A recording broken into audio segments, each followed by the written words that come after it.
para po pag natuyo, paparehas po dun sa sample na ginayahan nyo.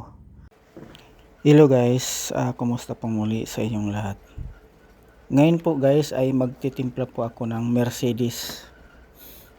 Hindi ko alam kung anong Mercedes po ito guys. Plastic po yung dala niya. Yung kulay niya guys parang PDN.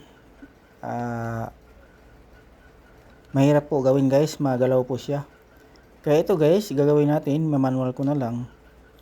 Kaya pala guys, napuno yung lagayan. Nakalimutan ko pala i-on yung video ko. Adjust ako na adjust. Akala ko yung video ko naka-on, hindi pala. Napansin ko guys, malapit na mapuno yung lagayan ko. Kaya ito guys, tinuloy ko pa rin. Pakita ko pa rin sa inyo kung paano po ako mag-adjust ng mga ganitong kulay guys. Ano siya guys, parang solid color pero may metallic po siya guys. May metallic po siya. Magalaw siya. Kailangan po siya, bago mo siya i-spray, light na light po talaga siya. Kasi pag natuyo, umiitim. Ito guys, lagay ako na lagay. Adjust lang ako na adjust. Manual ko pa rin to guys.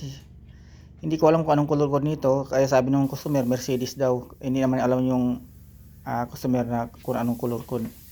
Kaya ito guys, gawa natin paraan. Adjust lang ako na adjust. Pag nag-adjust kayo ng ganitong kulay guys, kailangan lagi ko yung light. Ayun siya guys, light na light. Para po pag natuyo, paparehas po dun sa sample na ginayahan nyo. Ano kasi to guys, mas maraming solid color, maraming puti. At saka konting ano lang pearl, kaya magalaw na magalaw po siya guys. Itong mga ganitong kulay guys, kailangan marunong po talaga yung tsansya. Ito guys, malapit na po tayong matapos. Maya maya ibigay natin sa customer. Ayan yan sa araw guys. Ang ganda na po ng kulay natin, pwede na po natin ibigay. Maraming salamat po sa inyong lahat guys sa patuloy na panonood ng aking upload tutorial video tungkol po sa pagtitimpla ng pintura. Maraming salamat po muli sa inyong lahat.